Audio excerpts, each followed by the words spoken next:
নমস্কার। ইন্ডিয়ান মঙ্কস পেজে শাস্ত্রীয় আলোচনা যোগা বাশিষ্ঠ সারের আলোচনায় আপনাদের সবাইকে স্বাগত।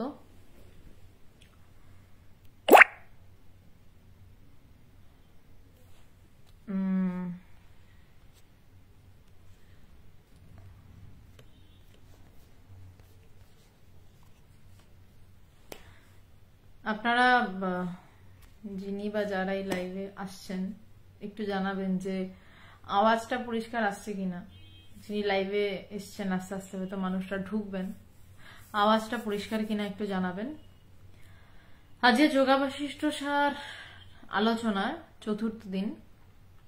রোজই যেমন যোগা বাশিষ্ঠ সার আলোচনা শুরুর আগে খুব স্বল্প একটি ইন্ট্রোডাকশন দিতে হয়, সেটা আজও দিচ্ছি।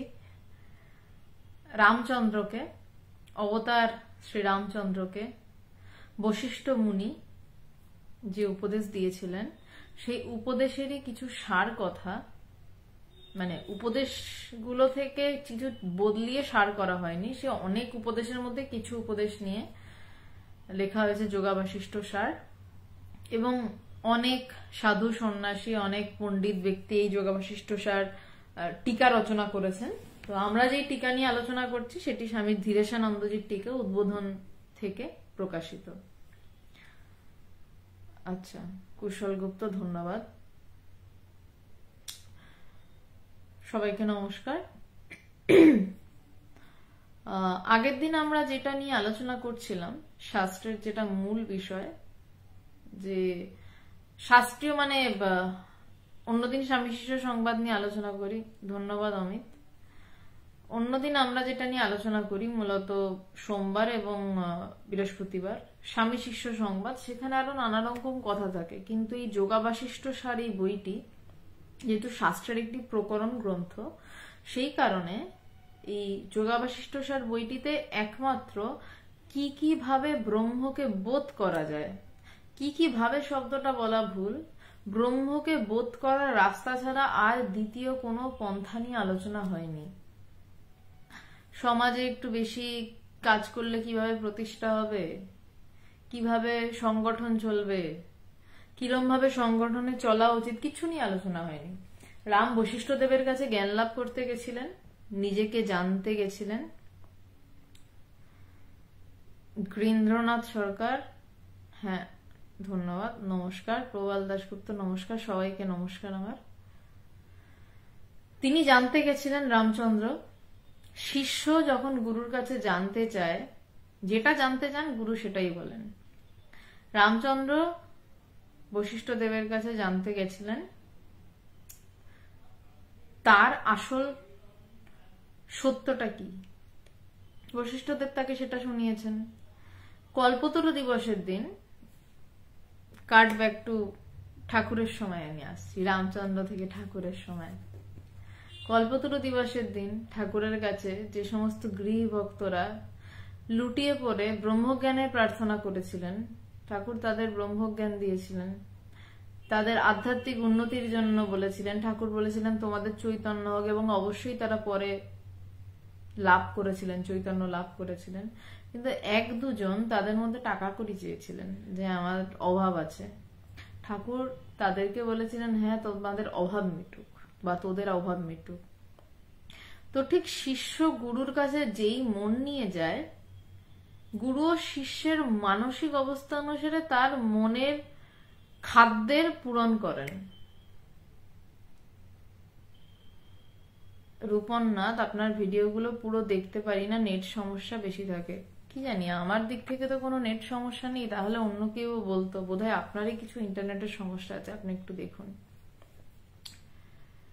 তো রামচন্দ্র এখানে জানতে চেয়েছিলেন তিনি ব্রহ্মকে বোধ করবেন কিভাবে। বশিষ্ঠদেব একদম খাড়াখাড়ি ভাবে, আপনাদের বইটার সাইজটা দেখাই, এইটা বইটার ভলিউম, এই গোটা বইটা ধরে বশিষ্ঠদেব রামচন্দ্রকে উপদেশ দিয়েছেন। মানে এটা ছোট ভলিউম, সার যোগা বশিষ্ঠ সার, যোগা বশিষ্ঠ আরো মোটা। তো এই গোটা বইটা ধরে রামচন্দ্রকে বশিষ্ঠদেব এই উপদেশই দিয়েছেন যে কিভাবে ব্রহ্মজ্ঞান লাভ হয়। আগের দিন আমরা কথা বলেছিলাম 4টে ভাগ নিয়ে, যে ব্রহ্মজ্ঞানের জন্য কি কি দরকার, কোন কোন কত রকমের কৃপা দরকার। কথা হয়েছিল আত্মকৃপা দরকার, গুরু কৃপা দরকার, স্বাস্থ্য কৃপা দরকার, মুমুক্ষুত্ব দরকার, ঈশ্বর কৃপা দরকার, এইসব নিয়ে কথা হয়েছিল। ব্রহ্মজ্ঞান লাভ করতে 4টে কৃপা দরকার। প্রথমত আত্মকৃপা, যা মুখ্য, মানে আমি জানতে চাইছি, আমি জানতে না চাইলে শাস্ত্র কৃপা। শাস্ত্রের অর্থ হৃদয়ঙ্গম করা হবে না। আমি যদি না চাই, আমি শাস্ত্র কেন পড়তে যাব, শাস্ত্রের অর্থ হৃদয়ঙ্গম করতে কেন চাইব। তারপর এসেছিল গুরু কৃপা। শাস্ত্রের অর্থ হৃদয়ঙ্গম করলেই আমার ভিতরে চিন্তা আসবে, আমাকে ব্রহ্মজ্ঞান লাভের জন্য আমার গুরু চাই, তখনই আসবে গুরু কৃপা। কিন্তু আবারও প্রথমে ফিরছি, প্রথম আত্মকৃপা। আমি চাইছি কি, আমি চাইলে তবে শাস্ত্র আমি হৃদয়ঙ্গম করতে পারবো, আমি চাইলে তবে গুরু আমার কাছে ধরা দেবেন, এবং শেষে যদি আমি চাই, ঈশ্বর কৃপা ধরা দিতে বাধ্য। বলছে ঈশ্বরের দিকে কেউ 1 পা এগোলে আমি তার দিকে 10 পা এগোই। তো এই ছিল 4টে কৃপার কথা। এবার বশিষ্ঠদেব আরেকটু গভীরে ঢুকছেন, যে গুরু সেবা কেন করব। আত্মকৃপা মানে আমি চাইছি, তারপরেই আসছে গুরু কৃপা। গুরু কৃপাটাকে এবার বশিষ্ঠদেব রামচন্দ্রের কাছে খুলছেন। গুরুর সেবা করতে হয়। গুরুর সেবা মানে শুধু গুরুর সামনে বসে বেদান্ত শুনলাম তা নয়। গুরুর বাড়ির বাসন মাজতে হয়, গুরুর বাড়ি ঝাড় দিতে হয়।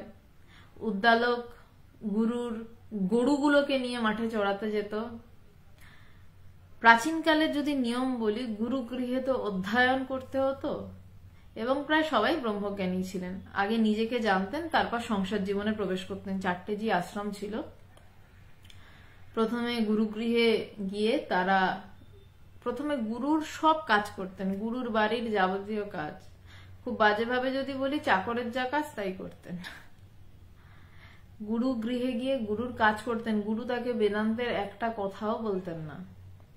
এইভাবে কাজ করতে করতে যখন তার চিত্ত শুদ্ধ হতো, হয়তো সে প্রথম 5-6 বছর গুরু তার দিকে তাকাচ্ছেনই না, যাতে সে বাড়ির কাজের লোকের মতন কাজ করছে, গুরু সেবা করছে। কেন করছে না, তার ওই 5-6 বছর তার ভিতরে থাকতে হবে যে আমাকে ব্রহ্মজ্ঞান লাভ করতে হবে বলে আমি এই কাজগুলো করছি। তার ধৈর্যের পরীক্ষা হচ্ছে এটা। গুরু তার দিকে তাকাচ্ছেই না। Nikhilesh Chatterjee unable to get the notification. Actually এটা ফেসবুকের প্রবলেম, ইন্ডিয়ান মংস পেজের প্রবলেম নয়। পেজের যিনি অ্যাডমিন তিনিও আপনাকে কিছু করতে পারবেন না। পেজটাকে যারা শুনছেন তাদেরকে বলছি, ফেসবুকের একটা সমস্যা হচ্ছে, নোটিফিকেশন সবার কাছে সময় পৌঁছাচ্ছে না, লাইভ শুরু হলে পৌঁছাচ্ছে না। আপনারা পেজে গিয়ে ফলো ফার্স্ট বা কিছু একটা রয়েছে যেটাতে ফেভারিট করে রাখুন, যা তাহলে অন্তত নোটিফিকেশন পেতে পারেন। আর নয়তো 8:30টায় সময় দেয়া থাকে, সময়ের কম বেশি তো হয়, আমার একটু কখনো দেরি হয়ে যায়। 8:30 থেকে 8:40-এর মধ্যে একটু আপনারা দেখে নেবেন। আর প্রণয়, যদি আপনি থাকেন তাহলে একটু ডিটেলসে কমেন্টে জানিয়ে দেবেন যে কিভাবে পেজটাকে ফেভারিট হিসাবে করে রাখা যায়, যাতে নোটিফিকেশন গুলো যারা জানতে চান তারা পান। যদি এটা আপনি একটু করেন প্রণয়, তাহলে খুব ভালো হয়। তো যেটা বলছিলাম, গুরু সেবা সে এই ভাব নিয়ে করছে। গুরু সেবা তো এরকম ভাবে করছে না যে সেবা করলে মাসে মাসে টাকা পাবো। গুরু সেবা সে এইভাবেই করছে, যে আমি কোনোদিন গুরুর মুখ থেকে ব্রহ্ম বাক্য শুনতে পারবো এবং আমি নিজেকে জানতে পারবো। তার ধৈর্যের পরীক্ষা হচ্ছে কিন্তু গুরু সেবা। 5-6 বছর পর বা 7-8 বছর পর কোনোদিন গুরুর হয়তো কৃপা হলো, হয়তো না গুরুর কৃপা হয়। গুরু বোঝেন কোন সময় শিষ্যকে বেদান্ত বলতে হবে, তখন গুরু শিষ্যকে ডেকে বেদান্ত বাক্য বলা শুরু করলেন, এবং সেই শুনতে শুনতে গুরুর জ্ঞান লাভ হলো। Jit Bhattacharya, good evening. নিখিলেশ চ্যাটার্জি, যদি আপনি বুঝতে পারেন, মানে আমিও ঠিক প্রসেসটা জানি না, তো আপনি একটু প্রসেসটা কমেন্টে লিখে দিতে পারেন, তাহলে অন্যদেরও একটু সুবিধা হয়। তো আত্মকৃপার পরে আজকে গুরু সেবা নিয়ে কথা হচ্ছে। তো গুরু সেবা দ্বারা কি হয় বশিষ্ঠদেব তা রামচন্দ্রকে বলছেন। বলছেন হে রাম, সংসার অর্ণব লঙ্ঘনে নাবিকাত দৃঢ়া নৌ ইব মহানুভব সম্পর্ক যুক্তি সং প্রাপত্যে। আমার সংস্কৃত অত্যন্ত খারাপ, আমি বাংলায় আসছি। শ্রী বশিষ্ঠদেব বলিতেছেন, হে রাম, যেমন নাবিকের নিকট হইতেই সাগর তরণোপযোগী নৌকা লাভ হইয়া থাকে, তদ্রূপ তত্ত্বজ্ঞ গুরুর নিকট হইতে তাহার সেবা দ্বারা সংসার সমুদ্র উত্তীর্ণ হইবার উপায় জানা যায়। বড় লাইন, আমি ভেঙে ভেঙে বলছি। বশিষ্ঠদেব রামকে বলছেন যে, হে রাম, যেমন নাবিকের নিকট হইতেই সাগর তরণোপযোগী নৌকা লাভ হইয়া থাকে। যে কেউ তো সাগর, পুকুরের ভেলা অনেকে বানাতে পারে, কিন্তু সমুদ্র যেখানে ঢেউয়ের সাথে প্রতিনিয়ত যুদ্ধ করতে হয়, ঢেউ যেখানে বারবার টেনে ডুবিয়ে দেয়, সেই রকম তরণোপযোগী নৌকা তৈরি করতে গেলে যেমন একজন নাবিকের সাহায্য লাগে, যে কিনা এই নৌকা তৈরিতে পটু, যে সমুদ্রের ঢেউগুলোর সাথে পরিচিত, কোন ঢেউ কিভাবে এলে নৌকার ক্ষতি হবে না, তরণোপযোগী সেই রকম নৌকা প্রস্তুত যে করতে পারে, তেমনি তত্ত্বজ্ঞ গুরুর নিকট হইতে, তেমনি তত্ত্বজ্ঞ গুরুর নিকট, যিনি সেই তত্ত্বকে বিশেষভাবে জেনেছেন, যিনি ব্রহ্মজ্ঞানকে বিশেষভাবে জেনেছেন, সেইরূপ তত্ত্বজ্ঞ গুরুর নিকট হইতে তাহার সেবা দ্বারা সংসার সমুদ্র উত্তীর্ণ হইবার উপায় জানা যায়। বলছেন সেইরূপই তত্ত্বজ্ঞ গুরুর নিকট হতে তার সেবা দ্বারা, বা সেবা কয় প্রকার, কিরকম, কিভাবে গুরু সেবা করা যায় সে বিষয়ে আমি আসছি। বলছে তার সেবা দ্বারা সংসার সমুদ্র, এই সংসারকে সমুদ্র বলা হচ্ছে, কেন বলা হচ্ছে যারা শুনছেন তারা বুঝছেন। সংসারের সমুদ্রটা ঠিক চোখে দেখা যায় না, কিন্তু প্রতিনিয়ত বিভিন্ন ঘাত প্রতিঘাত, ঝামেলা ঝঞ্ঝাট যেভাবে ধেয়ে আসে, সমুদ্রের ঢেউয়ের থেকে কোনো মতে কম নয়। বলছে তদ্রূপী সংসার সমুদ্র উত্তীর্ণ হইবার উপায় জানা যায়। বলছে সেই রকম তত্ত্বজ্ঞ গুরুর নিকট, যেই গুরু সেই তত্ত্বকে বিশেষভাবে জেনেছেন, তার সেবা দ্বারা সংসার সমুদ্র কিভাবে পেরোবে তা জানতে পারা যায়। মহানুভব অর্থাৎ ব্রহ্মজ্ঞ গুরুর সম্পর্ক অর্থাৎ সেবা দ্বারা সংসার সমুদ্র উত্তীর্ণ হইবার উপায় লাভ হয়। সাগর তরণের জন্য যেমন নাবিকের নিকট হইতে দৃঢ় নৌকা লাভ হইয়া থাকে, তদ্রূপ গুরু নির্দিষ্ট মার্গ অনুসরণ করিয়া সংসার বন্ধন হইতে মুক্ত হওয়া যায়, ইহাই ভাবার্থ। ছোট্ট করে ভাবার্থটা বললেন, এবার ব্যাখ্যায় যাচ্ছেন।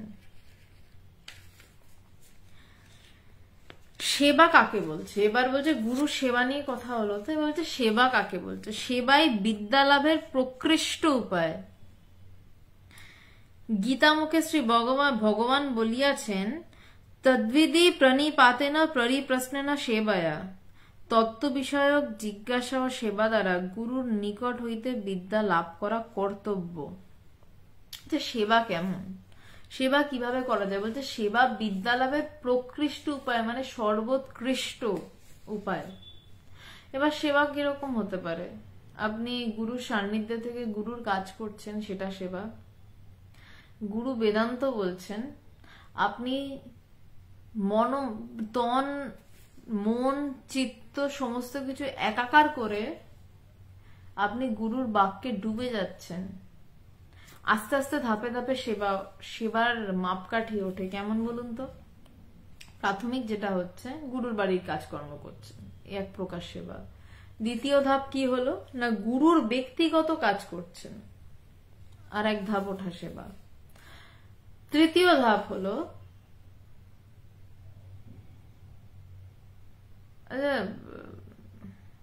অদ্ভুত অদ্ভুত স্টিকার আসছে, যাই হোক, মনে হয় না এই স্টিকার গুলো এই আলোচনায় কাম্য। যাকে বিনা বিশ্বাস, আপনি পারলে স্টিকারটাকে রিমুভ করুন। তো তৃতীয় যে সেবা, সেই সেবাতে হয়তো আমি গুরুর একদম ব্যক্তিগত সেবক হিসেবে গুরুর সেবা করছি। সর্বোৎকৃষ্ট সেবা যেটা, গুরু যা বেদান্ত আমাকে বলছেন, সেই বেদান্ত নিয়ে আমি ক্রমাগত স্মরণ মনন নিদিধ্যাসন করছি, এবং আমার কাছে গুরুর সেই বেদান্ত বাক্য ছাড়া আর কোনো বিষয় নেই, আমি তার মধ্যে ডুবে আছি, সেও এক প্রকার সেবা। তো বলছে সেবাই বিদ্যা লাভের প্রকৃষ্ট উপায়, ধীরে ধীরে উঠতে হয়, একবারে লাভ দিয়ে গুরু যা বলছেন সেটাই সারাক্ষণ স্মরণ মনন চলছে, এভাবে হয় না। বলছে সেবা অনেক রকম হয়। বলছে গীতা মুখে শ্রী ভগবান বলেছেন তদ্বিধি প্রণিপাতেন পরিপ্রশ্নেন সেবায়া, প্রণাম, তত্ত্ব বিষয়ক জিজ্ঞাসা ও সেবা দ্বারা গুরুর নিকট হইতে বিদ্যা লাভ করা কর্তব্য। বলছে কিভাবে হতে পারে? বলছে প্রণাম। প্রণাম কি? সব শব্দেরই এক একটা ব্যাপার রয়েছে। প্রণাম মানে আমি আমার অহংকারকে গুরুর পায়ে লুটাচ্ছি। সাষ্টাঙ্গ প্রণাম মানে পুরো শুয়ে পড়ে আমরা সহজে মাথা নামাতে পারি না, কারণ আমাদের অহংকার থাকে, আমরা ঘাড় সোজা রাখি। বলছে আমরা মাথা নামাই যখন, সেটা প্রণাম। এবং শুধু মাথা নামালাম প্রণাম করলাম তা নয়, আমার সর্বস্ব তোমাকে অর্পণ করছি, এই মনোভাব একবারে হয় না, কিন্তু এই মনোভাব নিয়ে যখন গুরুর পায়ে মাথা ঠেকানো হয় সেটাকে বলছে প্রণাম। বলছেন প্রণাম তত্ত্ব বিষয়ক জিজ্ঞাসা, এরপরে প্রণাম করে গুরুকে প্রণাম করে তত্ত্ব বিষয়ে জিজ্ঞাসা করতে হয়।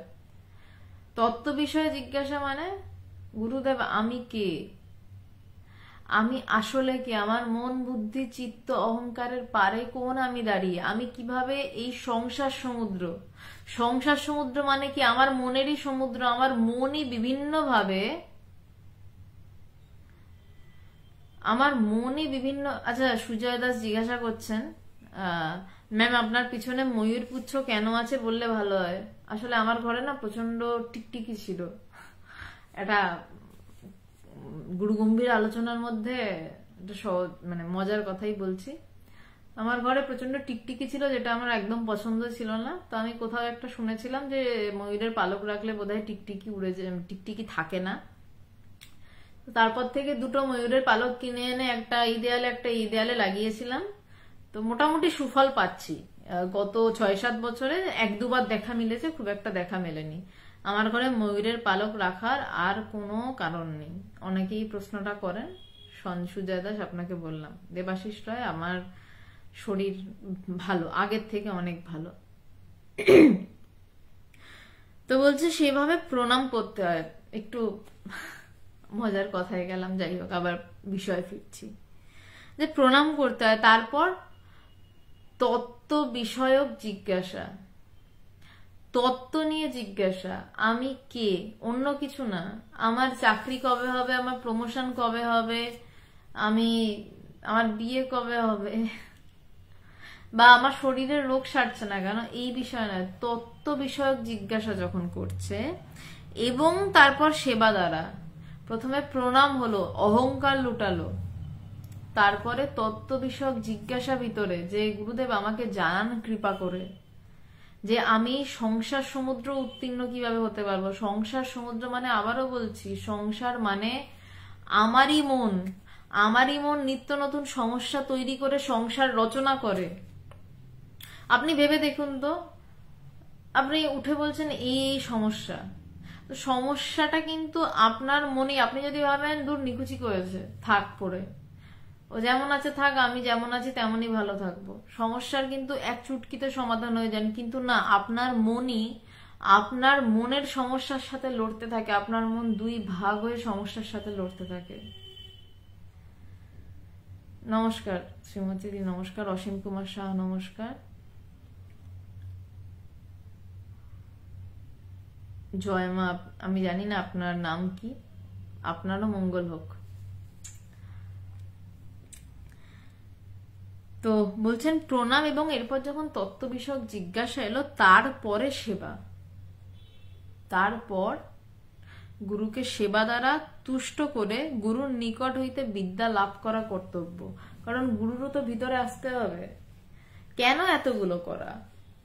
বলতেই পারেন যে গুরুর কাছে যদি ব্রহ্মবিদ্যা থাকে, উনি অকাতরে কেন বিলিয়ে দিচ্ছেন না? অকাতরে কেন বিলিয়ে দিচ্ছেন না? সবাইকে কেন বলছেন না? বলছে এখানে অধিকারীর প্রসঙ্গ আছে, কে গ্রহণ করতে পারবে। কেউ কেউ থাকে অদ্বৈতবাদে বেশি সমস্যাটা হয় যে যখন ব্রহ্মজ্ঞান লাভ হচ্ছে বা ব্রহ্মজ্ঞানের কথা শুনছে, শুনছে কি শঙ্করাচার্য বলছে গুরু নেই বা শিষ্য, বলছে গুরুও নেই শিষ্যও নেই, পিতা নেই বা মাতা, বলছে মা পিতা কেউ নেই, এক জায়গায় সবাই একাকার, ছেলে মেয়ে নেই। এবার যে অতি পাকা হয় তার প্রবলেমটা কি হয়, সেইগুলো শুনলো, শুনে সে বুদ্ধিতে ধারণা করলো, ধারণা করে শেষে আবার প্রচুর ডায়লগ দিতে থাকে। তো সেই জন্যই বেদান্তে অধিকারীর একটা দরকার রয়েছে, যে ঠিক ভাবে বিষয়টাকে বুঝবে, বুঝে সেই বিষয়টা বোধ করতে চাইবে এবং তার ধৈর্য আছে কিনা সেইটা জানার জন্যই এই পরীক্ষা, যে সে গুরু সেবা করতে পারবে কি। সেবা মানে একটা লম্বা সময় ধরে তাকে কিন্তু আমার ব্রহ্মজ্ঞান চাই এই বিষয়টা মনে ধারণ করে সেবাটা করতে হচ্ছে কয়েক বছর।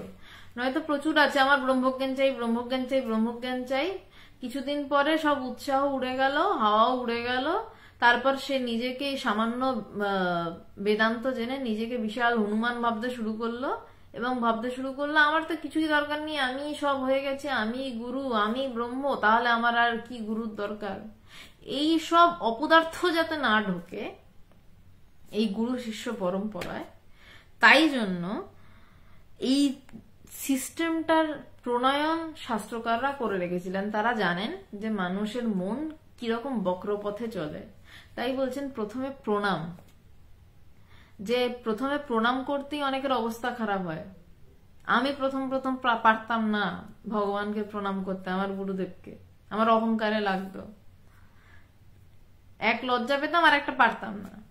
তো সেই প্রণাম শিখতে হবে, যে না আমার সমস্ত কিছু তোমার, আমার সব অহংকার জলাঞ্জলি দিলাম, এই ভাব নিয়ে প্রণাম। তারপরে উঠে আসছে প্রণামের পর শ্রদ্ধার সাথে গুরুকে প্রশ্ন, গুরুর সাথে বিচার হয়, গুরুর সাথে শিষ্যের তর্কাতর্কি হয়, কিন্তু কেমন হয় না, শ্রদ্ধার সাথে হয়, হাত জোর করে হয়। গুরুদেব আমি বুঝতে পারছি না, আমায় বুঝিয়ে দিন, আমি আপনার এই তত্ত্ব বুঝতে পারছি না।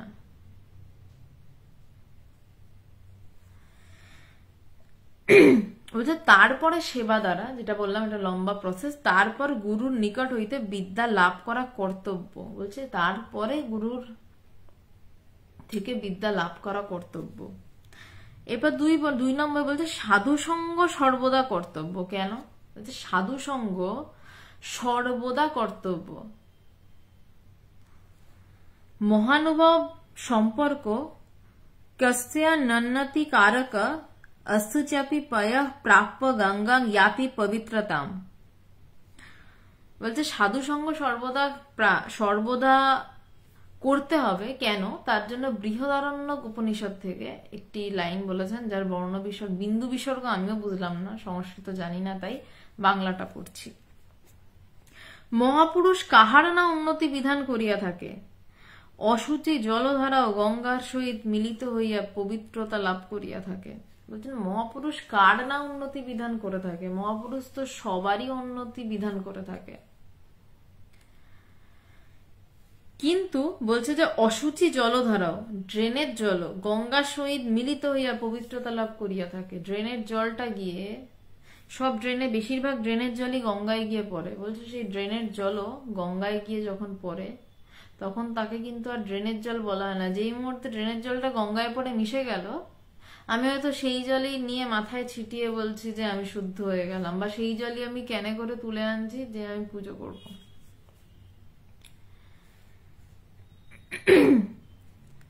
বলছেন যে সৎসঙ্গ চিত্তে সারাসার বিবেক জাগ্রত হয়, ঈশ্বরে অনুরাগ হয় এবং বিষয়ে বাসনা ক্ষীণ হয়। বলছে সাধু সঙ্গ কেন কর্তব্য? প্রথম তো গেল হচ্ছে সেবা কিভাবে করব, এবার বলছে সাধু সঙ্গ। গুরু সঙ্গ মানেই তো সাধু সঙ্গ, গুরুর সেবা মানেই তো সাধু সঙ্গ। যুগল দাস নমস্কার, সবাইকে নমস্কার। যারা যা বলছেন কমেন্টে আমায় মার্জনা করবেন, আমি সবার উত্তর দিতে পারছি না, কারণ তাহলে বিষয়টা থেকে একটু সরে যাব। আপনাদের বলে রাখি, যদি কোনো প্রশ্ন থাকে শেষে করবেন, আর যার যা বক্তব্য আপনারা অবশ্যই বলতে পারেন, কিন্তু আমি কোনো উত্তর দিতে পারছি না, তার জন্য মার্জনা চাইছি, কারণ তাহলে আলোচনা থেকে বারবার সরে যেতে হয়। বলছেন যে মহাপুরুষ সৎসঙ্গে চিত্তে সারাসার বিবেক জাগ্রত হয়। বারবার বলছি, যেহেতু এটা শাস্ত্র গ্রন্থ, শাস্ত্রের প্রকরণ গ্রন্থ, প্রত্যেকটি শব্দের মানে রয়েছে। বলছে সৎসঙ্গে যদি সবসময় গুরুর সঙ্গে থাকি, বলছে চিত্তে, মন বুদ্ধি চিত্ত, মনেরও একটা অংশেরকে চিত্ত বলে বলা হচ্ছে। বলছে চিত্তে সারাসার বিবেক জাগ্রত হয়, কোনটা সার কোনটা অসার। আমার সামনে আমার একটা প্রচন্ড চাকরি দরকার, সেটা সার নাকি? হ্যাঁ, সেটা সার বলতে পারেন জাগতিক দিক থেকে, কিন্তু যদি গুরু সঙ্গে থাকি, যখন আমার ভিতরে তত্ত্বটাই মূল বিষয় হয়ে দাঁড়াচ্ছে, তখন চিত্তে সারাসার বিবেক জাগ্রত হয়। মানে আমার চাকরি দরকার নাকি আমার ব্রহ্মজ্ঞান দরকার আগে? বলছে চিত্তে এই বিবেক জাগ্রত হয়। কিন্তু যখন আমি গুরুর থেকে দূরে সরি, তখনই আমার মনে হবে যে না, সারাসার বিবেকের কি দরকার, আমার পয়সা লাগবে। আমি তখনই আমার ব্রহ্মজ্ঞানের চাহিদা ছুটে গিয়ে আমি অনেক কিছু এক্সকিউজ দিতে শুরু করব, অজুহাত ঢালতে শুরু করব। ব্রহ্মজ্ঞান যে আমার হচ্ছে না, তার জন্য আমি অনেক অজুহাত নিজের সাথে নিজের জন্য খাড়া করব। কিন্তু যদি সৎ সঙ্গে থাকেন, সবসময় ব্রহ্ম বিষয়ক কথা শোনেন, বলছে তাহলে কি হয়, যে চিত্তে সারাসার বিবেক জাগ্রত হয়, ঈশ্বর অনুরাগ হয় এবং বিষয় বাসনা ক্ষীণ হয়। বিষয় বাসনা চলে যায় বলছে না, এখানেই বিউটি শাস্ত্রের। একদম সূক্ষ্ম সূক্ষ্মভাবে মনের পরত দেখাচ্ছেন বশিষ্ঠদেব। বলছেন বিষয় বাসনা ক্ষীণ হয়, ধীরে ধীরে কমতে থাকে। যখন কেউ চাকরি করে, যেসব সাধুরা, তাদের হয়তো যারা বড় বড় পড়াশোনা করা সাধু, মাসে হয়তো লাখখানেক মাইনে পেতেন, তাদের সেই লাখখানেক মাইনেতে হয়তো কুলাতে পারতেন না। আবার যখন সাধু হলেন কপট দক্ষিণ, তখন হয়তো মাসের শেষে পকেটে 200-300 টাকা থাকে কি থাকে না তার ঠিক ঠিকানা নেই। তাতে তাদের আনন্দে দিন চলে। কেন চলছে না, বিষয় বাসনা ক্ষীণ হচ্ছে। আমাকে আরো বিষয়ের সাথেই বাসনা জুড়ে যায়। বিষয় কেন আসে? প্রথমত আমার যদি বিষয় থাকে, আমি নিজেকে জানবো, তাহলে আমার টাকা লাগছে, আমার পয়সা লাগছে, আমার মোবাইল লাগছে, আমার হেডফোন লাগছে না। আমি নিজেকে জানবো। কিভাবে জানবো না, আমি নিজের ভিতর দিকে তাকিয়ে থাকবো এবং আমার চিন্তাটাকে মারবো। শুধু আমার কাকে লাগছে না, গুরুকে লাগছে, গুরুদেবকে আমার লাগছে, আমার পরম প্রিয় গুরুকে লাগছে, আর কিছু লাগছে না। কিন্তু যখনই বিষয়ের সাথে বাসনা যুক্ত হয়, যদি আমার বিষয় হয় আমি নিজেকে জানবো, তাহলে আমার গুরু ছাড়া কাউকে লাগছে না। কিন্তু যখন বিষয় বাসনা আসে, তখন আমার মোবাইল লাগে, আমার ল্যাপটপ লাগে, আমার চাকরি লাগে, আমার টাকা লাগে, অনেক কিছু লাগে। এবং এই যখনই বাসনা যুক্ত হয়, তখনই আমি সেই জিনিসগুলো পাওয়ার জন্য ছুটতে শুরু করি। তখনই সংসার সমুদ্রের ধাক্কা খাওয়া শুরু হয়। ওটাই সমুদ্র, বাসনাই সমুদ্র। সকাল থেকে উঠে রাত অবধি আমরা বাসনার পিছনে তাড়া করতে করতে ফিরি। আমাদের এটা ইচ্ছা করছে, আমরা এটা করলাম, আমাদের এটা ইচ্ছা করছে, আমরা এটা করছি। এই বাসনার পিছনে তাড়া করতে করতেই কিন্তু আমাদের দিন কাটে, জীবন কাটে, আমরা মরে যাই একদিন। তো তাই বলছে যে বিষয় বাসনা ক্ষীণ হয়। এবার আধ্যাত্মিক চর্চা করতে করতে কেমন হয়, আমার হয়তো প্রচুর বাসনা ছিল, আমি হঠাৎ একদিন শুনলাম যে না, এগুলো কিছু সত্য নয়, নিজেকে জানাটাই আসল। কে ভোগ করছে, বিষয় বাসনাটা কার হচ্ছে, সেটা জানাটা দরকার। আমার হঠাৎ একদিন হয়তো মনে হলো, গুরু কৃপায় বা গুরু সঙ্গে, গুরু আমাকে হয়তো বললেন যে বিষয়টা যে ভোগ করছে তাকে খোঁজ। এবার আমার নিজেকে খোঁজা শুরু হলো। আস্তে আস্তে আমার বিষয় কমতে থাকবে, আমার চাওয়া কমতে থাকবে, আমার বাসনা কমতে থাকবে। তাই বলছেন সৎসঙ্গে বিষয় বাসনা ক্ষীণ হতে থাকে, কমতে থাকে, কমতে কমতে কমতে কমতে একটা সময় এসে শুধু এই বাসনা দাঁড়াবে, আমি নিজেকে জানবো। এবং সেই সময় গুরু ব্রহ্ম উপদেশ দেন। বোধিত হইয়াও অথবা বিস্মৃতি বশত যিনি সম্যক তত্ত্ব অবধারণ করিতে অসমর্থ, তাহার জন্য সাধুসঙ্গ বিহিত। বোধিত হইয়াও এই বিষয়টার বিষয়ে জানলেন, কিন্তু তারপরেও অথবা বিস্মৃতিবশত যিনি সম্যক তত্ত্ব, যিনি এই তত্ত্বটাকে অবধারণ মানে তত্ত্বটাকে বুঝতে ব্যর্থ, অসমর্থ তাহার জন্য সাধু সঙ্গ বিহিত, বলতে তার জন্য সাধু সঙ্গ করতে হবে। প্র্যাকটিক্যাল উদাহরণ, আমি একটি ছেলেকে চিনি, সে আধ্যাত্মিক পথে অনেক দূর এগিয়েছিল, কিন্তু তারপর এখন পুরো ছিটকে বেরিয়ে গেছে, কারণ তার সাধু সঙ্গ ছিল না। তার মধ্যে এখন প্রচুর বিষয় বাসনা ঢুকে গেছে, সে নিজের কাছে নিজের যুক্তি খাড়া করে, সে নিজের সাথে নিজের তর্ক করে যে কেন সে এখন বিষয় বাসনা চাইছে।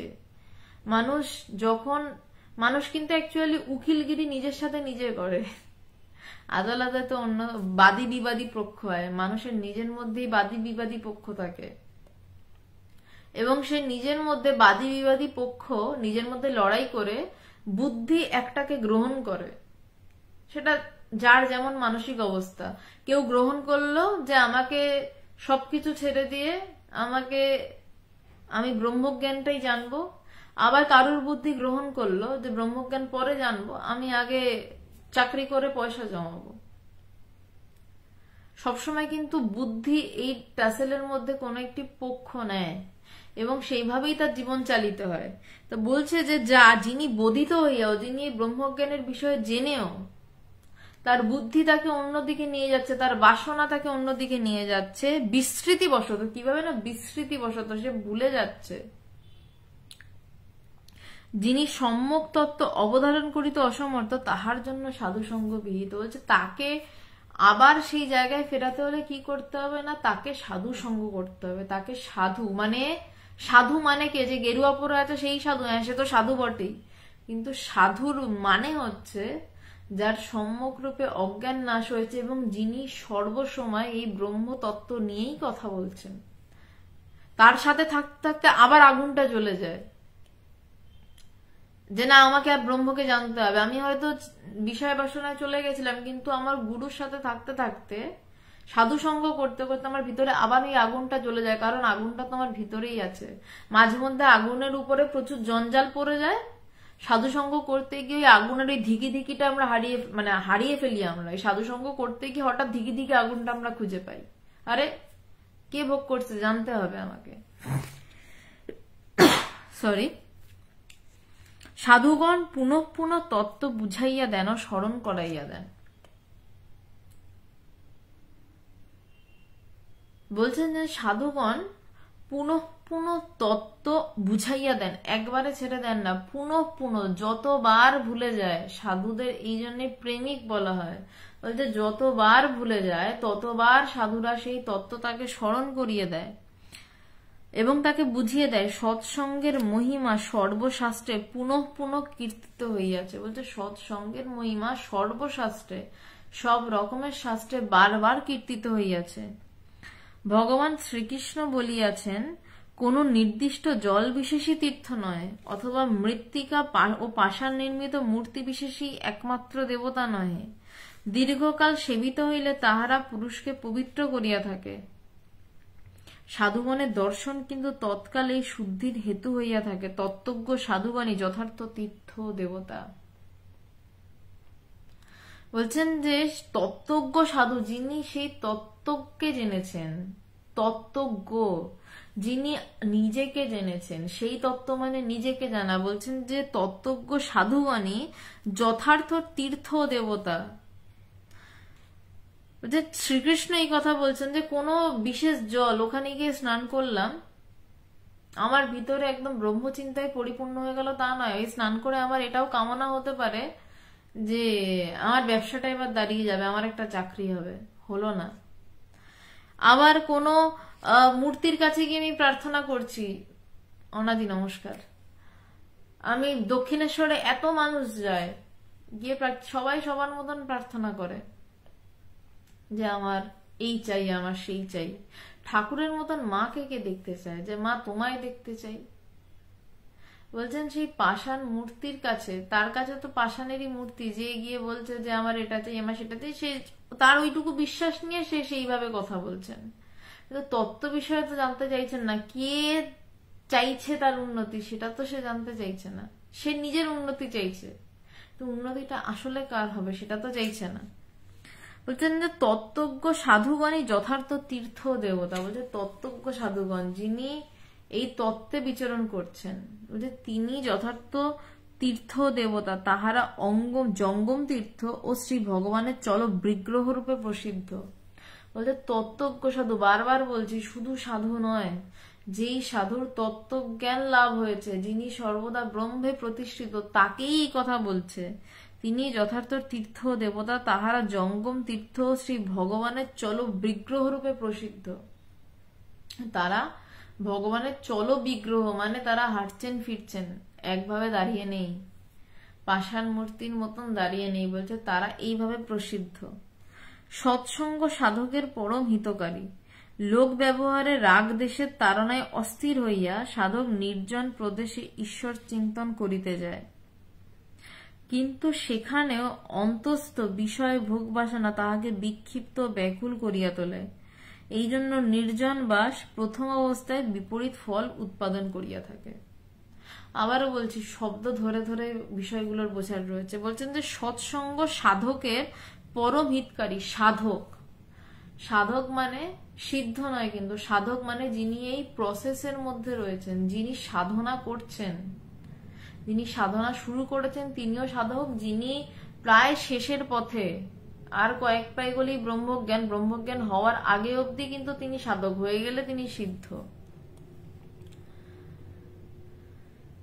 বলছেন সৎসঙ্গ সাধকের পরম হিতকারী। লোক ব্যবহারে রাগ দেশের তাড়নায় অস্থির হইয়া সাধক নির্জন প্রদেশে ঈশ্বর চিন্তন করতে যায়। বলছে লোক ব্যবহারে রাগ দেশের তাড়নায়, বলছে লোক ব্যবহার এই কথাবার্তা বলতে হবে, তার জন্য প্রথমে নির্জন দেশে চলে গেল সাধনা করতে, কিন্তু সেখানেও তার অন্তস্থ বিষয় বাসনা, বিষয় বাসনা, ওই যে বললাম বাইরে থেকে বিষয় বাসনা উঠে আসে না, বিষয় বাসনা আমার ভিতরেই রয়েছে। আমারই মনে বিষয় ওঠে আমাকে একটা অ্যাপেল কিনতে হবে, মানে আপেল নয়, অ্যাপেল ফোন, তখনই আমি 60,000 টাকা জোগাড় করতে লেগে পড়ি। তার জন্য আমাকে চাকরি করতে হয়, খাটাখাটনি করতে হয়, বসের ঝাড় শুনতে হয়, আমার ব্রহ্মজ্ঞানের বাসনা চিরতরে ধ্বংস হয়ে যায়। বলছে ওই একা থাকলেও তার ভিতরে অন্তস্থ সেই বিষয় বাসনা নির্জন আবাস তাকে বিক্ষিপ্ত ব্যাকুল করিয়া তোলে। সে সেখান থেকে চলে আসবেই, তাকে ব্যাকুল করে তুলছে।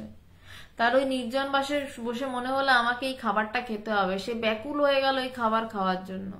বলছে তাকে বিক্ষিপ্ত করে দেয়। তা সে গেছিল ব্রহ্মচিন্তন করতে, সে চিন্তা করছে খাবারের।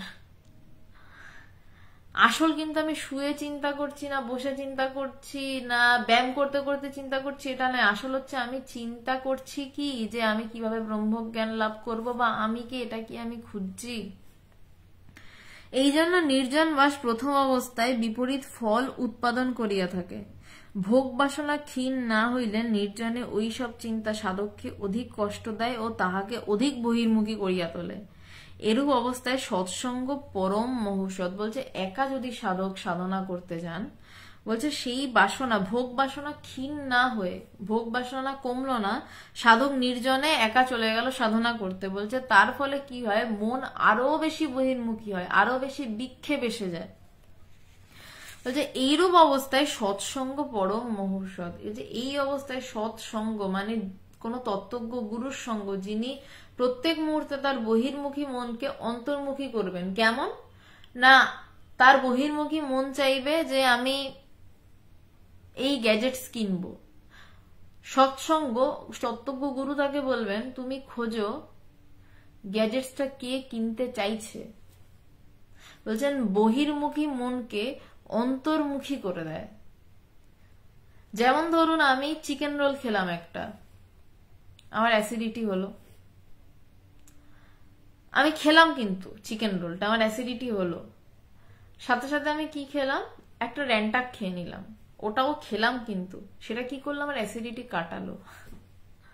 দুটোই খাওয়া, কিন্তু একটা অ্যাসিডিটি উৎপাদন করছে আর একটা অ্যাসিডিটি কমাচ্ছে। তেমনি সাধু সঙ্গ, যখন দূরে গিয়ে আমি মানে বহির্মুখী চিন্তা আমার আসছে, সেটাও কিন্তু চিন্তা, আমার অ্যাসিডিটি বাড়াচ্ছে, আমাকে নিজের থেকে দূরে সরিয়ে দিচ্ছে, বিক্ষিপ্ত করে দিচ্ছে। কিন্তু আমার সৎ গুরু, সৎ সঙ্গ যখন হচ্ছে, সে আমাকে যখন বলছে যে কে কে খুঁজছে সেটাকে খোঁজো, সেটাও কিন্তু আমি চিন্তাই করছি। ওই যে বললাম আমি র্যান্টাকটা খেলাম, দুটোই খাওয়া, কিন্তু আমি যখন চিন্তা করছি আরে আমি এই গ্যাজেটসটা চাইছিলাম, কিন্তু চাইছেটা কে? দুই চিন্তা। কিন্তু তখন আমাকে সেই চিন্তাটা ওই গ্যাজেটসের চিন্তা থেকে সরিয়ে আমাকে নিজের কাছে নিয়ে এলো, আমাকে আত্মচিন্তার কাছাকাছি নিয়ে এলো।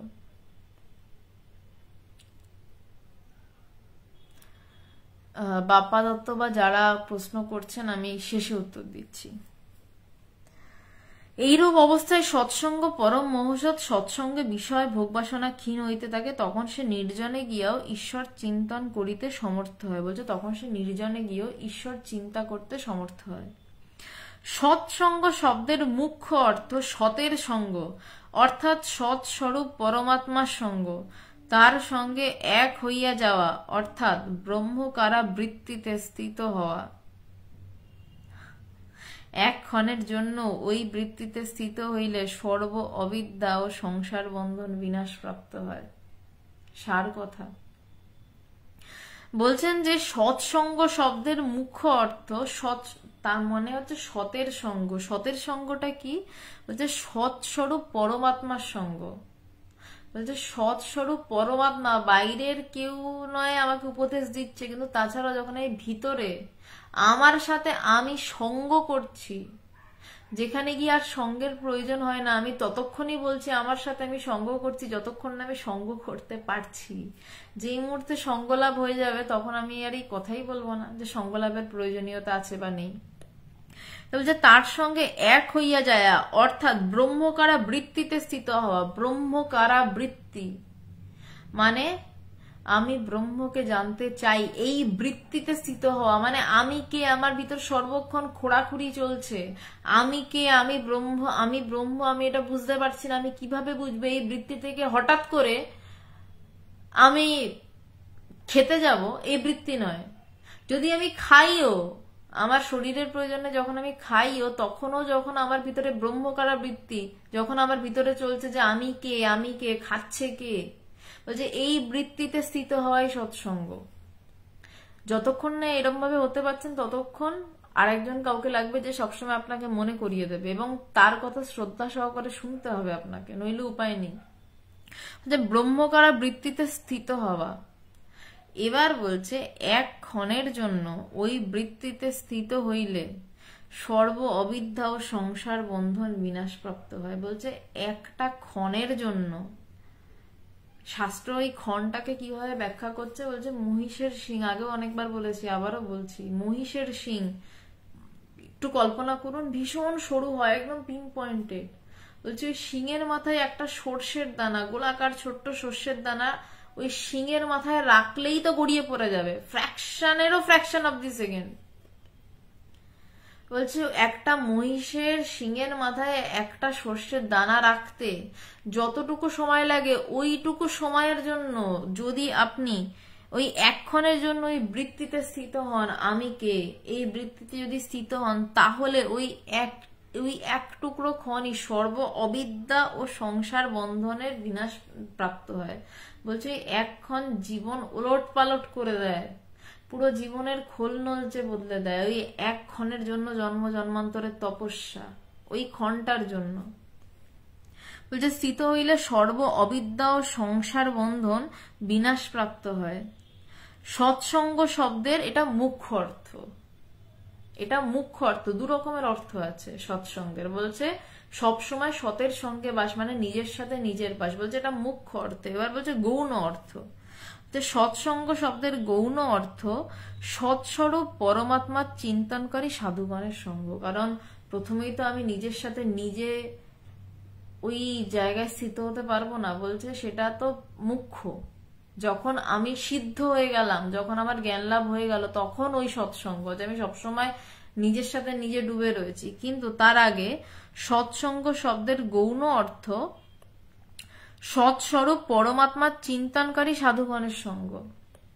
যে সমস্ত সাধুগণ সেই জায়গায় পৌঁছেছেন এবং তারা প্রত্যেক মুহূর্তে এই চিন্তাই করে যাচ্ছেন, যে জ্ঞান লাভ হওয়ার পরে তারা সেই জায়গাতে স্থিত হয়ে দাঁড়িয়ে সেই চিন্তাই করে যাচ্ছেন, বলছে তাদের সঙ্গ লাভ। তত্ত্বজ্ঞ মহাপুরুষগণের রচিত গ্রন্থ ও তাহাদের অনুভূতি সমুজ্জ্বলা বাণী অধ্যয়ন করাকেও সৎসঙ্গ বলা হয়। বলছে সবসময় যদি আমি কাউকে না পাই, আমার গুরুকে সবসময় যদি না পাই তখন কি করতে হবে? বলছে তখন তত্ত্বজ্ঞ মহাপুরুষগণের রচিত, যে এর এমনি লোকের রচিত নয়, বলছে তত্ত্বজ্ঞ মহাপুরুষগণের রচিত গ্রন্থ ও তাহাদের অনুভূতি সমুজ্জ্বলা বাণী, তাহাদের রচিত গ্রন্থ তারা কি অনুভব করেছেন সেইগুলো পাঠ করতে হবে। তাহলে কি হবে না, আমার ভিতরে ক্রমাগতই চিন্তা চলবে। তিনি যদি সামনে থাকতেন আমাকে তিনি সেই কথা বলতেন, কিন্তু যদি আমি পড়ি আমার ভিতর তখন সেই কথা চলবে। তো সমুজ্জ্বলা বাণী অধ্যয়ন করাকেও সৎসঙ্গ বলা হয়, কারণ ওই বাণীর মাধ্যমে সদ্রূপ পরমাত্মার সহিত এই সাধকের সংযোগ ঘটিয়া থাকে। যেমন এই বইটা নিয়ে আমরা এখন আলোচনা করছি, এটা সৎসঙ্গই হচ্ছে। কারণ কি, এখানে আমি আলোচনা করছি না কিভাবে আপনি আরো ভালো চাকরি পেতে পারেন, আমি আলোচনা এটা নিয়ে করছি, বা এই বইটা এই নিয়ে কথা বলছে যে কিভাবে আপনি নিজেকে জানতে পারেন, সেই পথের কথা বলা হচ্ছে, সেই পথ নিয়ে আলোচনা করা হচ্ছে। যে সমুজ্জ্বলা বাণী অধ্যয়ন করাকেও সৎসঙ্গ বলা যায়, কারণ ওই বাণীর মাধ্যমে সদ্রূপ পরমাত্মার সহিত সাধকের সংযোগ ঘটিয়া থাকে। অতএব মহাপুরুষগণের সাক্ষাৎ সঙ্গ লাভ না হইলেও তাহাদের রচিত গ্রন্থাদি অধ্যয়ন ও মনন করত মুমুক্ষের সময়ের সদুপযোগ করা কর্তব্য। বলছে কিরম ভাবে তাদের গ্রন্থ পড়তে হবে? বলছে গ্রন্থ পড়লে হবে না, তাদের গ্রন্থটাকে মনন করতে হবে, চিন্তা করতে হবে, চিন্তনের মধ্যে এই গ্রন্থকে নিয়ে আসতে হবে, গ্রন্থের বাণীগুলোকে নিয়ে আসতে হবে। যেমন আজকে আমরা এটা নিয়ে আলোচনা করলাম সৎসঙ্গ, বা তার আগে যে সেবা নিয়ে আলোচনা করলাম, বলছে এই আলোচনাগুলোকে আমার মননের মধ্যে নিয়ে আসতে হবে। আমি মনন করছি, আমি চিন্তা করছি সারাক্ষণ। বলছে সেই মনন যদি হয় তাহলে মুমুক্ষুর সময়ের সদুপযোগ করা কর্তব্য। এটা কে করবে না, যে মুমুক্ষু, যার মুক্তির ইচ্ছা হয়েছে সেই মুমুক্ষু। বলছে তবে তার সময়ের সদুপযোগ করা কর্তব্য, তবে সে সময়টাকে ঠিকভাবে ব্যবহার করছে। যে মুমুক্ষু সে সংসারে সবার জন্য বলেনি, যে মুমুক্ষু সে ঠিকভাবে তার সময়ের সদ্ব্যবহার করছে। যখন সে এই কথাগুলো শুনে বা গুরুর থেকে শুনে বা বই পড়ে সেই কথাগুলো নিয়ে চিন্তা করবে। আজকে এই অবধি থাক। প্রত্যেকদিন একটাই শ্লোক নিয়ে আলোচনা হচ্ছে, কারণ শ্লোকগুলোর খুব গভীরে ধীরে ধীরে যেতে হচ্ছে। এর পরের দিন যে শ্লোক নিয়ে আলোচনা হবে সেই শ্লোকের বিষয়বস্তু সংসার রূপ কঠিন রোগের বিচার রূপ মহৌষধিটা কি সেটা নিয়ে বর্ণনা করা হয়েছে। আজকে এই অবধি থাক যোগাবশিষ্ট সারের আলোচনা। আর যে কটা প্রশ্ন এসেছিল আমি চেষ্টা করছি উত্তর দেওয়ার। বাপ্পা দত্ত, আপনি বলেন কে ভোগ করছে তাকে খুঁজতে, বাট আত্মার তো কোনো কিছু প্রয়োজন নেই, তাহলে আত্মা ভোগ করছে কিভাবে? বুঝলাম না। কথার কথা বোঝেন? যখন আপনি আত্মায় স্থিত হয়ে যাবেন তখন আপনার এই প্রশ্নেরও প্রয়োজন থাকবে না, আমার এই বলারও প্রয়োজন থাকবে না। বাপ্পা দত্ত আপনাকে বলছি, আত্মা ভোগ করছে না, আত্মা ভোগটার সাক্ষী স্বরূপ হয়ে রয়েছেন। এবার সেটা তো আমি ধরতে পারবো না, তাই জন্য আপাতত কথায় বলতে হয় যে ভোগটা কে করছে, মানে নিজেকে খোঁজো, নিজেকে নির্দেশ করো, যে কোনো মূল্যে নিজেকে নির্দেশ করা, যে কোনো মূল্যে আঙুলটা এইভাবে থেকে এইভাবে ঘোরানো। আত্মা কোনোদিনই ভোগ করে না, কিন্তু যেহেতু আঙুলটাকে ঘোরাতে হবে তাই জন্য খোঁজা যে কে কে কে ভোগ করছে সেটাকে খোঁজো। সেই আস্তে আস্তে খুঁড়তে খুঁড়তে ভিতরে গিয়ে দেখা যায় ভোগ করারও কিছু নেই, আর ভোগ কেউ করছেও না। ভোগ যখন কেউ করছে না তো করার বস্তুর প্রয়োজন নেই তো একটা কি। আচ্ছা পঙ্কজ দত্ত, আপনি বলতে পারবেন আমি কেন এই জগতে এসেছি? হ্যাঁ বলতে পারবো পঙ্কজ দত্ত আমি, আপনি কেন এই জগতে এসেছেন, কিন্তু সেটা আপনার পছন্দ হবে কিনা জানি না। অ্যাকচুয়ালি আপনি জগতে এসেছেন এই সত্যটাকে জানতে, ঈশ্বর লাভ করতে। এবার আপনার যদি চাহিদা অন্য থাকে সেটা আলাদা। জগতে সবাই এই কারণেই আসে ঈশ্বর লাভ করতে বা ঈশ্বর লাভের পথে এগিয়ে যেতে। যদি আপনি চান আপনি এগিয়ে যেতে পারবেন। আচ্ছা আপাতত আর কোনো প্রশ্ন দেখছি না। কৃষ্ণ দেবনাথ দিদি নমস্কার, কেমন আছেন? আমি ভালো আছি কৃষ্ণ দেবনাথ। হ্যাঁ আপনি প্রশ্ন করতে চান বলছেন, বলুন কি প্রশ্ন আপনার, আপনি লিখুন, আমি চেষ্টা করবো উত্তর দেওয়ার। সুজন হালদার, নমস্কার দিদি, নমস্কার, আপনার আলোচনা অনেক ভালো লাগে, বাংলাদেশের সর্বদক্ষিণের জেলা বরগুনা থেকে দেখছি, ধন্যবাদ।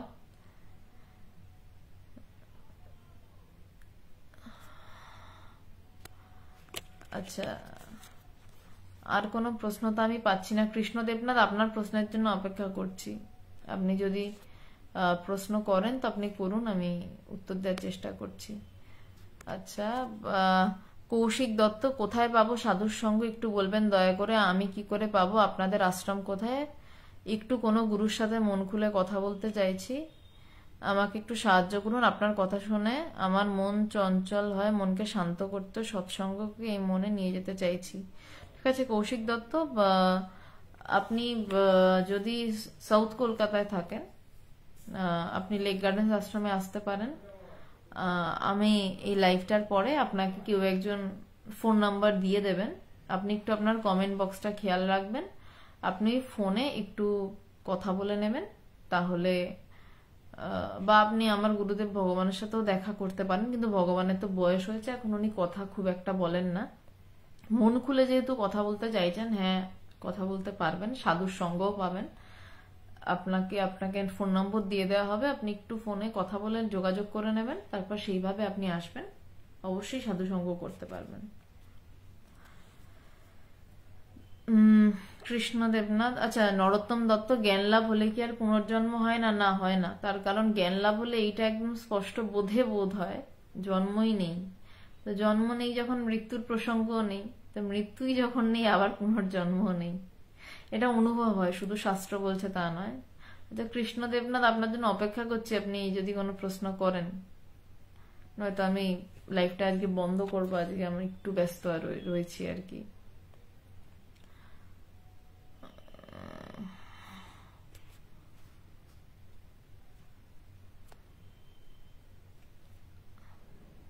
ঠিক আছে, তাহলে কৃষ্ণ দেবনাথ, আপনার কোনো প্রশ্ন এখন আমি পাচ্ছি না, তো আমি তাহলে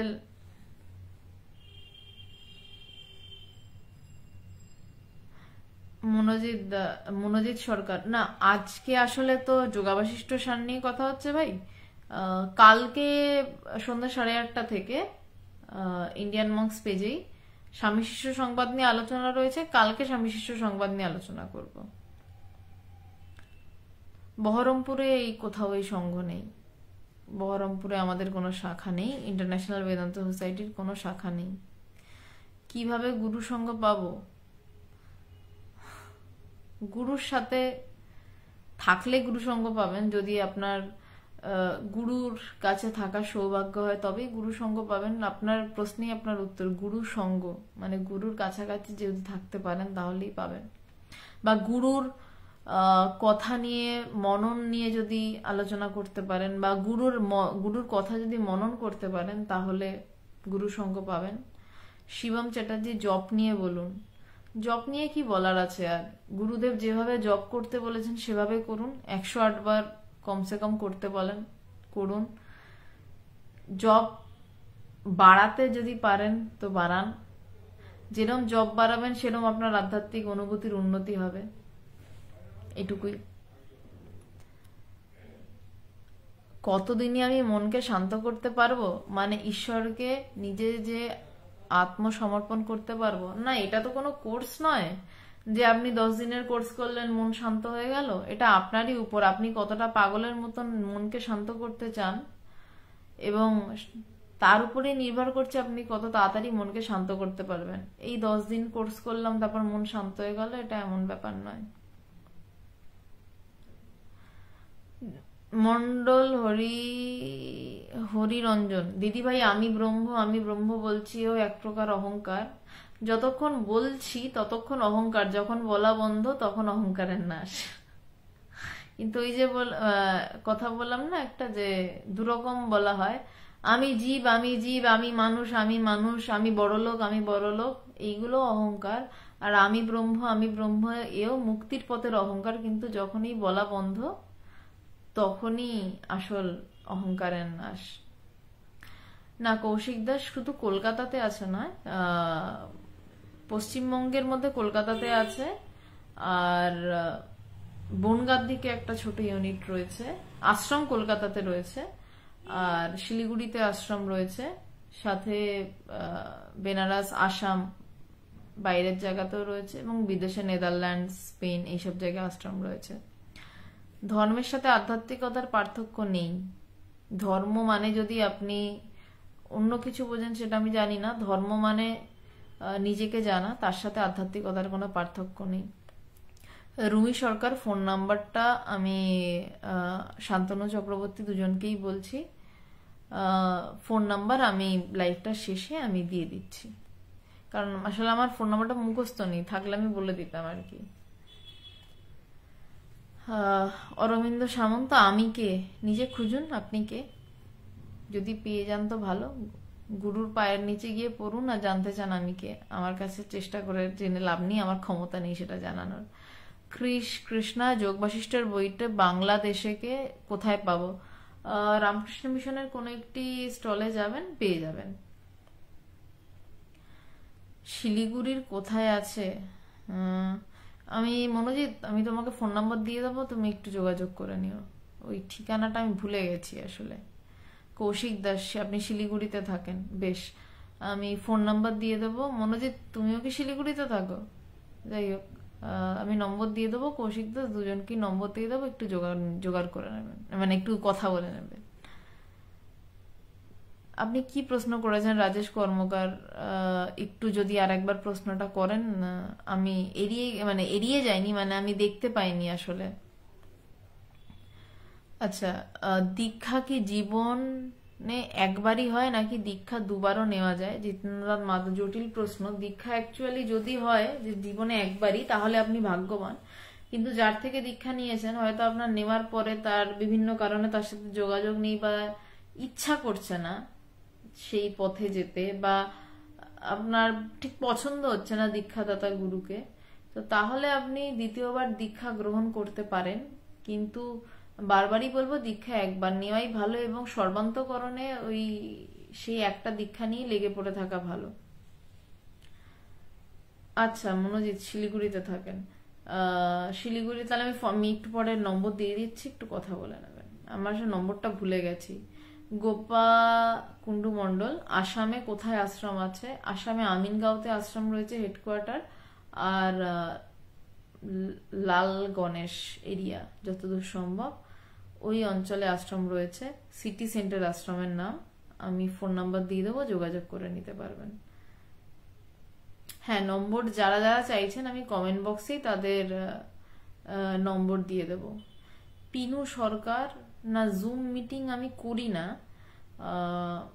যদি কখনো প্রয়োজন মনে করি, বা যদি এমন কেউ থাকে, বা আপনি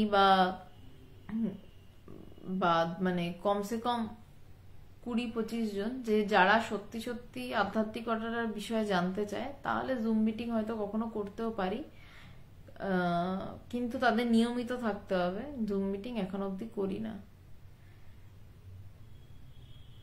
আজকে এই অব্দি থাকলো। আচ্ছা, একজন বলছিলেন রাজেশ কর্মকার, আপনার প্রশ্নটা কিন্তু আমি পাইনি, আপনার বোধহয় প্রশ্নটা আসেনি আমার কাছে। আপনি প্রশ্নটা করে রাখুন, আমি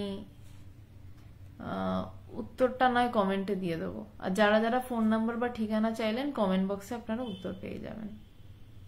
আজ তাহলে এই অবধিই থাকলো। হ্যাঁ, ইন্টারন্যাশনাল বেদান্ত সোসাইটির ওয়েবসাইট রয়েছে www.ivsweb.org। আচ্ছা বাপ্পা দত্ত, তাহলে ভোগটা কে করছে? মন তো জড়বস্তু, ওই ভোগটা কে করছে সেটা খুঁজতে গেলেই আপনি ওই জায়গায় পৌঁছে যাবেন। ওই ভোগটা কে করছে মুখে কেউ বলতে পারেনি বলেই তাকে অবাং মানসা গোচারম বলা হচ্ছে। ভোগটা কে করছে? ভোগটা আসলে মন করছে, কিন্তু মনের পিছনেও যেটা, যে সাক্ষী স্বরূপ হয়ে ভোগটাকে দেখছে, সেই জায়গায় যখন পৌঁছে যাবেন তখনই অবাং মানসা গোচারম, যিনি বাক্য মনের অতীত। ভোগটা মন করছে, মনেই ভোগ, মনেতেই বদ্ধ, মনেতেই মুক্ত বলছে, ভোগটা মন করছে। যাই হোক, আজকে এই অবধি থাকলো। আপনার মন ভোগ করছে, মনই চাইছে বাপ্পা দত্ত, আপনার মন ভোগ করছে, মন চাইছে, মনই সেই বস্তুটি পেয়ে নিজেকে পরিতৃপ্ত মনে করেছে। আবার মনেই নতুন বস্তুর উদয় হচ্ছে, আবার মন নতুন জিনিস চাইছে। কৌশিক দত্ত, ভগবানের পাদপদ্মে আমি একটু আশীর্বাদ চাই, একটু কোভিডটা কমলে। আচ্ছা, রাজেশ কর্মকার, আমার প্রশ্ন, সাষ্টাঙ্গ প্রণাম ও ভূমিষ্ঠ প্রণাম একই কথা বলে যতদূর সম্ভব, মানে এগুলো তো খুব ব্যাকরণগত বিষয়। সাষ্টাঙ্গ প্রণাম মানে ষষ্ঠ অঙ্গ, এবং ভূমিষ্ঠ প্রণাম একই কথা।